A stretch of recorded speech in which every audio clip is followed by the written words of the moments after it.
สบายดีพี่น้องนักดนตรีชาวลาวทุกท่านนะครับวันเสาร์ที่ 25 กุมภาพันธ์นี้นะครับพบกับกีตาร์เวิร์กช็อปและมินิคอนเสิร์ตนะครับโดยผมและมือกีตาร์อีกท่านหนึ่งก็คือคุณตะนะครับพบกันได้ที่โรงแรมเมอร์เคียวนะครับเริ่มเวลาประมาณบ่ายโมงตรงนะครับสำหรับใครที่ซื้อบัตร VIP นะครับก็จะพบกับกิจกรรม Meet and Greet นะครับในวันที่ 26 กุมภาพันธ์นะครับเราพบกันครับ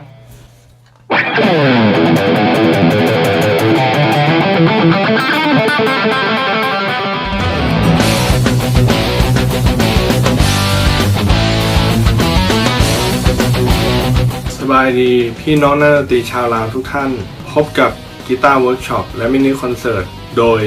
อาจารย์แจ็คธรรมรัตน์และผมตาวรเสนนะครับในวันที่ 25 กุมภาพันธ์ที่โรงแรมเมอร์เคียวได้ตั้งแต่เวลาบ่ายโมงเป็นต้นไปครับ